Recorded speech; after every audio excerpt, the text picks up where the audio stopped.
Mechanic loss തന്നെ വെച്ച് നോക്കുകയാണെങ്കിൽ നമുക്ക് മനുഷ്യന്മാർക്ക് ഫിസിക്സ് കൊണ്ട് ഖുർആൻ പ്രൂവ് ചെയ്യാൻ പറ്റുകയാണെങ്കിൽ അള്ളാഹുക്ക് ഇപ്പോ ഇവിടെ നടുവിൽ വന്നിട്ട് ഞാൻ അള്ളാഹു ആണ്, എല്ലാവരും എന്നെ വിശ്വസിക്കണം, എന്നാലേ സ്വർഗത്ത് പോകാൻ പറ്റില്ല പറഞ്ഞാല് ലോകത്തുള്ള എല്ലാ മനുഷ്യന്മാരും ഖുർആൻ വിശ്വസിക്കും. അപ്പൊ അവിടെ ഒരു ടെസ്റ്റ് ഇല്ല, അവിടെ ഒരു സംഭവമല്ല. നമ്മളെന്തിനാണ് ഭൂമിയിൽ വെച്ചത്? ഒരു ടെസ്റ്റിനാണ്. ഇപ്പൊ അള്ളാഹു വന്നിട്ട് ഇപ്പൊ പെട്ടെന്ന് പറയാണ് നിങ്ങൾ ഫിസിക്സിൽ ഒരു സംഭവം നോക്ക്, എന്നാലേ എന്റെ എക്സിസ്റ്റൻസ് പ്രൂവ് ചെയ്യാൻ പറ്റും. പിന്നെന്തിനാണ് ഖുർആൻ? പിന്നെന്തിനാണ് പ്രവാചകൻ? സിദ്ധനായി ചർച്ച ചെയ്യപ്പെട്ടുകൊണ്ടിരിക്കുന്ന ഒരു പിഞ്ചു പയ്യനുണ്ട്. 13 വയസ്സ് മാത്രം പ്രായമുള്ള എന്തോ പേരവന്റെ ഞാൻ മറന്നുപോയി. അവനോട് ഈ കഴിഞ്ഞ ദിവസം ഒരു ചോദ്യം ചോദിച്ചു, ദൈവത്തെ ശാസ്ത്രീയമായി തെളിയിക്കപ്പെടേണ്ടതില്ലേ, തെളിയിക്കാൻ കഴിയുമോ എന്ന്. ആ കുട്ടിയുടെ ഉത്തരം, അവൻ പള്ളിക്കൂടത്തിൽ പോയിട്ടില്ല. അമേരിക്കയിലെ ഏറ്റവും വലിയ യൂണിവേഴ്സിറ്റിയുടെ 10 ലക്ഷം രൂപയുടെ ശാസ്ത്ര യൂണിവേഴ്സിറ്റിയുടെ അവാർഡിന് അർഹനായി കേരളം മുഴുവൻ ആഘോഷിക്കുന്ന പയ്യൻ. അവൻ പറയുകയാണ് അതിന് മറുപടി, ഒരു കാലത്തും ശാസ്ത്രീയമായി അള്ളാഹുവിനെ തെളിയിക്കാൻ പറ്റില്ല. എന്താണതിന് കാരണം? അപ്പോൾ പിന്നെ ടെസ്റ്റിന് എന്താണ് അർത്ഥം? ഇതിൽ പരം ഒരു ഉത്തരം.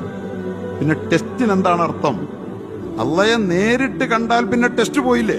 എന്നിട്ട് വിശ്വസിച്ചോളാൻ പറഞ്ഞ ആരാ വിശ്വസിക്കാത്തുള്ളൂ? സ്വർഗം കാട്ടിക്കൊടുത്ത സ്വർഗം കാണുമോ ഏതെങ്കിലും കാലത്ത്? കാണാൻ പറ്റില്ല. കാരണം കണ്ടിട്ട് വിശ്വസിക്കാൻ വിശ്വാസമോ പിന്നില്ല. നരകം ഏതെങ്കിലും കാലത്ത് കാണാൻ കഴിയുമോ? കാണുകയില്ല. കാരണം കണ്ടാൽ പിന്നെ അത് വിശ്വാസത്തിന്റെ പ്രശ്നമല്ലത്. വിശ്വാസം ടെസ്റ്റാണ്. അതുകൊണ്ട് അതുപോലെ തന്നെ നേരിട്ട വസ്തു കാണുന്നതിരിക്കട്ടെ, ആ വസ്തുവിനെ ശാസ്ത്രീയമായി സയന്റിഫിക്കലായി പ്രൂവ് ചെയ്യാനും ഒരു കാലത്തും കഴിയില്ല, കഴിയരുത്. അള്ളാഹുവിനെ കഴിഞ്ഞാൽ ടെസ്റ്റ് പോയി. കൊച്ചു പയ്യൻ പറഞ്ഞ മറുപടിയാണ്, ടെസ്റ്റ് പോയി. ശാസ്ത്രീയമായി ഇതുണ്ടെന്നൊരാൾ പ്രൂവ് ചെയ്ത ഒരു സംഗതിയെ ലോകത്തൊരാൾക്കും പിന്നെ നിരാകരിക്കാൻ പറ്റൂലല്ലോ. പറ്റുമോ? പിന്നെ മുഴുവൻ ആളുകളും അങ്ങ് വിശ്വസിക്കില്ലേ? പിന്നെ ടെസ്റ്റിന് എന്താണ് അർത്ഥം?